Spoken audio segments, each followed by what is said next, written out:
The Jordan River is of symbolic and spiritual significance to many since the Bible says, For centuries, the Jordan River has carried both physical and symbolic weight, flowing from the slopes of Mount Hermon in Lebanon down through the Sea of Galilee and ultimately draining into the Dead Sea. A river of myth, history, and immense geographical significance, the Jordan has been a crucial artery for agriculture, religion, and geopolitics across the Middle East. But now, for the first time in recorded history, the river has finally dried up. This event, shocking yet long predicted by climate scientists and environmentalists, has brought forth something previously hidden beneath its waters, a landscape that hadn't seen sunlight in millennia. Before we start, hit the like and subscribe buttons for more exclusive news. As the last muddy trickles disappeared beneath the blistering sun, the parched riverbed revealed layers of sediment, long-buried objects, and an eerie stillness that unsettled those who walked its newly exposed surface. More than just a river running dry, this was the exposure of centuries of history, secrets swallowed by the currents, and now laid bare in the open air. Within days of the final evaporation, archaeologists, ecologists, and curious locals rushed to the area to witness the transformation firsthand. What emerged was not merely a dry trench, but a sprawling field of ruins, relics, and artifacts, some astonishing in their preservation, others mystifying in origin. Among the most striking features exposed was a series of stone structures previously undetected by satellite imagery or sonar scanning. These weren't random piles of rock, but deliberate constructions, walls, columns, and even steps, implying a once-inhabited site now long forgotten.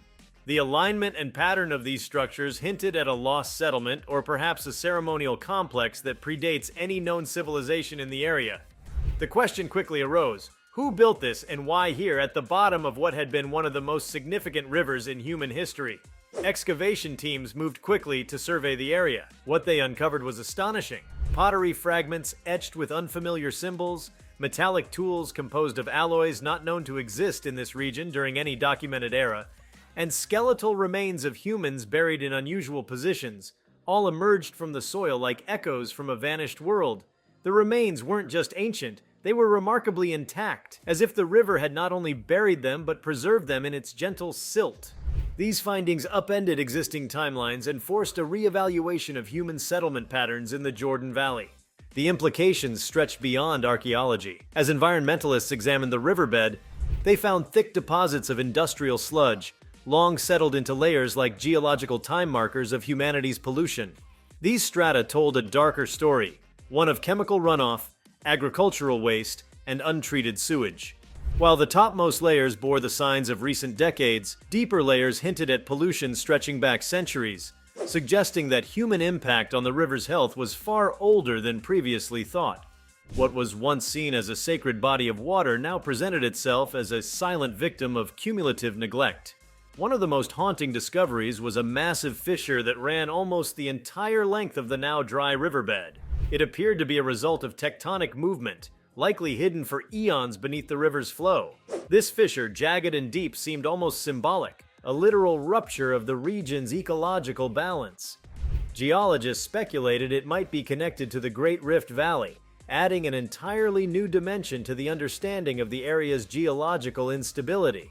Elsewhere along the dry channel, artifacts emerged from more recent history: rusted weapons from 20th century conflicts, abandoned vehicles from past military operations, and forgotten munitions that posed real danger to those exploring the site. These were reminders of the Jordan River's status, not just as a lifeline for ancient peoples, but as a contested zone through the long and complex history of modern Middle Eastern politics.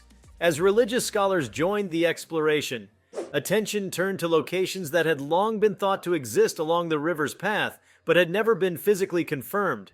Theories emerged about certain stone outcroppings and submerged altars, possibly marking sacred sites referenced in ancient scriptures. For believers, the drying up of the river brought with it a sense of apocalyptic revelation.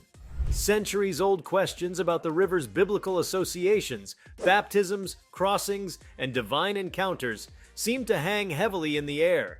Whether or not one believed the religious narratives, the sense of significance was undeniable. The river had always symbolized transformation and passage, Now it stood as a marker of what humanity had allowed to wither away. Wildlife biologists also flocked to the region, documenting the disappearance of aquatic ecosystems that had once teemed with life.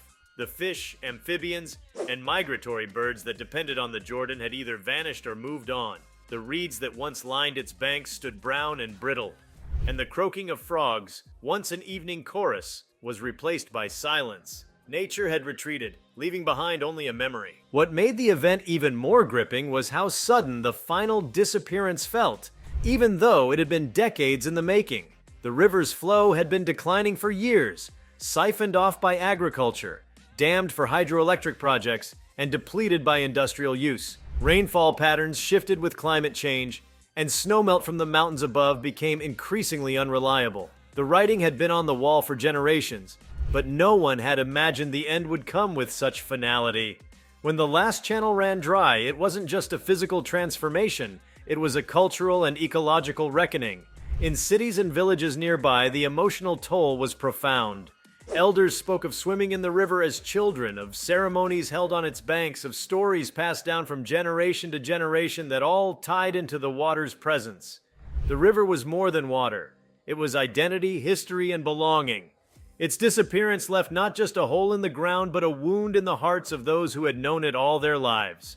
Farmers struggled as irrigation systems failed, and tourism, long reliant on the river's spiritual significance, ground to a halt. Even more intriguing was the emergence of ancient irrigation channels beneath the riverbed, suggesting advanced hydrological engineering that had somehow been lost to time. These stone-cut aqueducts, some still intact despite centuries underwater, hinted at civilizations that had mastered water management in ways modern planners might learn from. How had these systems been built?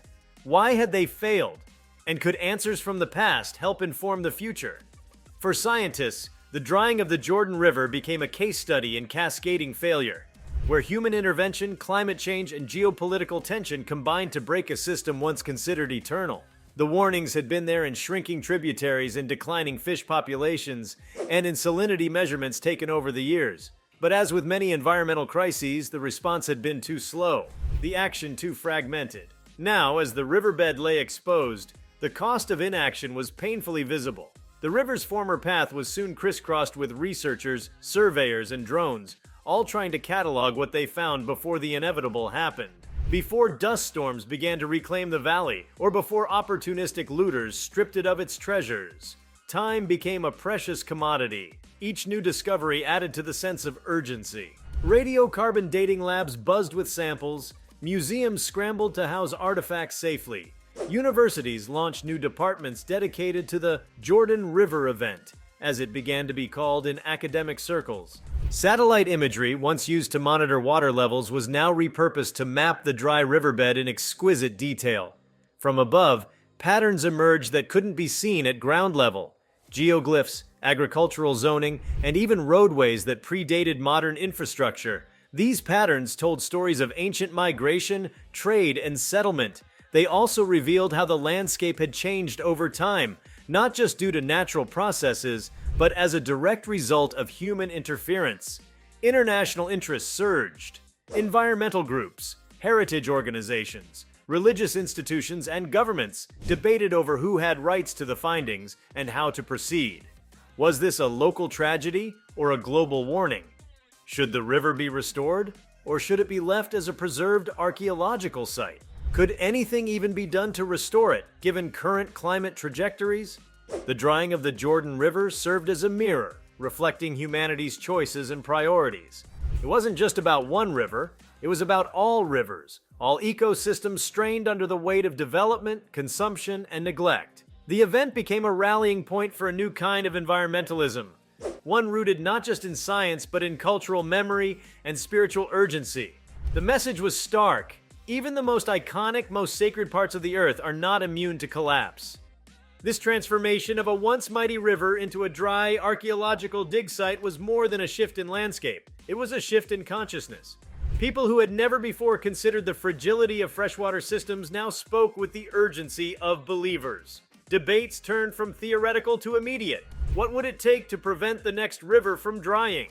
What technologies, policies, or philosophies might change the current trajectory?